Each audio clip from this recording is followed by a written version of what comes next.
Alright guys, in today's video we have a lot of interesting as well as bizarre next-gen info and news to go over and discuss. So before we get into it, if you could do me a big favor, if you do end up enjoying the video and you want to support the content, make sure you hit that like button. It helps it out way more than you know. And hit the subscribe button if you're new and haven't already. And don't forget to ring the bell notification icon as well. But we are starting talking about the PlayStation 5 Teardown and some shots that Xbox UK seem to have taken aimed at PlayStation, and they have since deleted this tweet that they put out. And I don't think it was really meant to be taken that seriously. And, you know, I thought it was kind of funny, but at the same time, I was a little bit confused because I'm not sure how anybody can think that the Xbox Series X laying on its side horizontally looks better than the PS5 placed horizontally on its base stand. I don't get that, but hey, to each their own. Everybody's entitled to their opinion. But where it gets really bizarre is when I think about the PS5 Teardown. You know, I did a live reaction video to it yesterday, and I appreciate the support you guys have shown that video. It was something that I've been thinking about doing for some time, and you guys really responded very positively to it. And so I want to thank you guys for that. I enjoyed making it, but I've seen some really bizarre and just baffling conversations take place and discussions that come off as completely ridiculous to me, to the point where, I mean, I guess all I can do is laugh, right? Because what else is there left to do? But I'm still very puzzled because when I think about what I took away from the PS5 Teardown, I just assume that this is what most people would take away from it, which is it was done pretty well, it was done pretty efficiently, and it seems like there's some really interesting things regarding the PlayStation 5, right? Like it's just not something that I would have suspected would lead to toxic conversation where there's people making fun of it, because I don't even know why. One of the things I've seen brought up constantly is the fact that you need to screw the base station into the PlayStation 5 to stand it up vertically so it can remain sturdy. I kid you not, I've seen people really going in with this, and it's just baffling. Like, is it that serious? It's that serious. The fact that you need to screw in a single screw, right, to ensure that the PlayStation 5, when it stands up vertically, will be very solid and very sturdy. How is that big of a deal? I do not get it. It's so weird to me.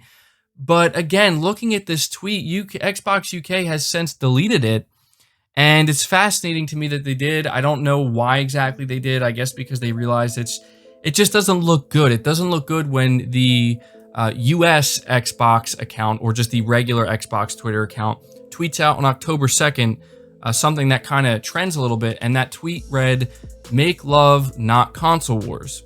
Very clearly condemning the whole idea of console wars. Just to have their Xbox UK Twitter account a couple of days later post out something like this, it's extremely inconsistent, and it frankly makes them look bad. Now, I get it. Like, there's nothing wrong with some companies poking fun at one another and trying to dunk on one another. It is frankly pretty entertaining. Sony has done this as well in the past, but you know, I just think that the problem with this stuff is it leads to some seriously toxic behavior and conversations, and something that's just meant to be, you know, a little bit funny, and it's just meant to, you know, poke a little bit of fun. It becomes something that people really run with in a really negative way. That's just like, is this really what we want to do going into the next console generation? Where rather than just enjoying what we're getting and what we're seeing and trying to find the good in it, we need to sit here and act really bizarre and talk about a screw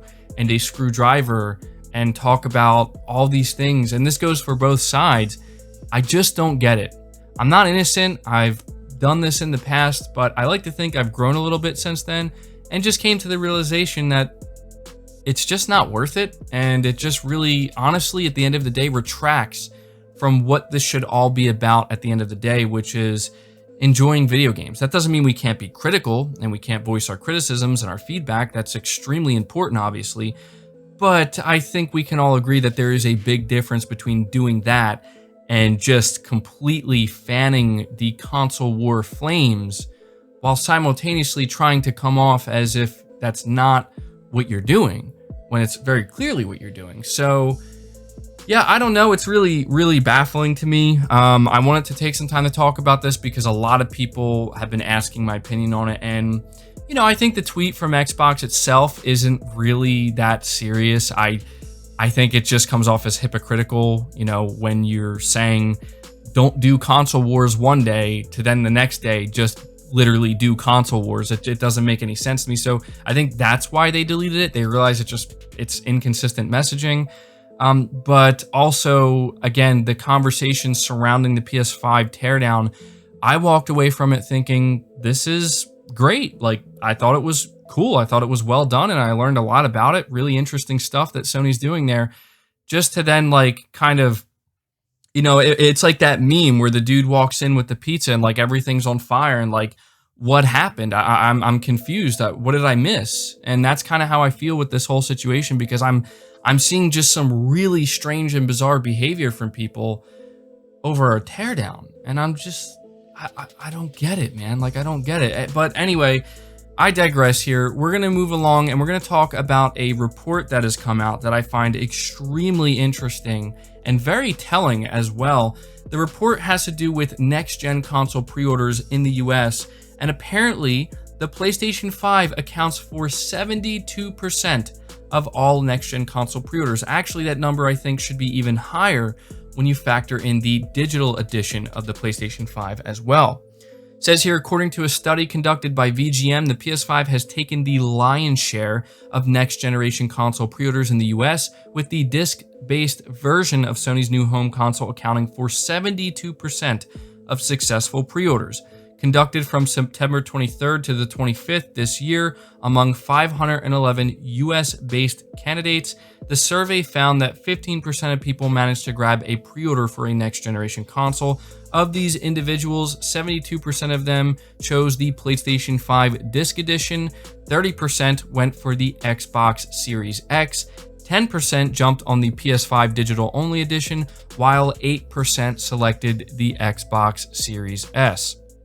And so this is a very interesting report, in my opinion, a very interesting, you know, numbers-based survey that, in my opinion, isn't all that shocking. To be completely honest, I can't say that this is that shocking to me, because I've been following the PlayStation 5 pretty much since the beginning, and I've always felt that there was just this intense, you know, excitement surrounding it, just this huge need for this console, you know, like people are very much excited for it. And when I talk about the need for this console, I'm not just talking about, oh, we need a PS5. No, it's what the PS5 represents, another, you know, mostly traditional console generation. If you look at the PS1, the PS2, the PS3, and the PS4, it's all been relatively consistent. In fact, I'd say it's been extremely consistent. And Sony is continuing with that consistency. And when you look at what Microsoft's doing, the different direction they're taking, this is why I talk about people, you know, feeling the need for Sony to do pretty much the opposite and just stick to as traditional of a console generation as they can. That's not to say Sony isn't taking any liberties or making any changes, because they are. But I think you guys understand what I'm saying. And so when you look at this, 72%, even more than that with the digital edition of the PS5, that basically bumps it up to about, I think, 82% roughly. And so when you think about that, it just goes to show that the PS5 is going to get off to a really, really great start. But it seems clear to me that on top of that, it's going to continue to do well going into 2021 and 2022. It's not to say that people aren't excited for Xbox and what they're doing, but I think the general feeling surrounding Xbox is at launch, you know, you really only have third-party games to look forward to, whereas with Sony, it's kind of the opposite, especially going into next year as well. Sony has a lot of exclusive content in the pipeline, and they've done a really good job kind of setting that up to where it seems like, you know, for the next year, anybody who buys a PS5, you're going to have a lot. Like, you're going to have a lot of content at your disposal that you can only get on the PS5. And I think that that means a lot to a lot of people.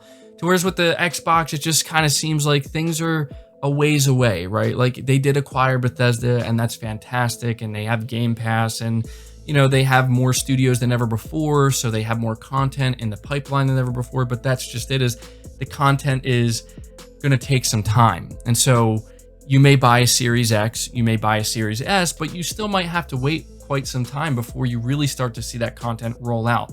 But it seems to me that once it starts rolling out, it's going to roll out on a pretty consistent basis, because you know, Microsoft now has 23 studios under their belt, and that's no joke. And so that's going to be a lot of content that they're going to be producing. But I think this really does explain it. So that's going to do it for the video, guys. I hope you did enjoy it. I hope you did find it informative. If you did, be sure to leave it a like, subscribe to the channel if you're new and haven't already, hit the bell notification icon so you never miss an upload, and feel free to share this video out on top of all that. But until next time, guys, take care.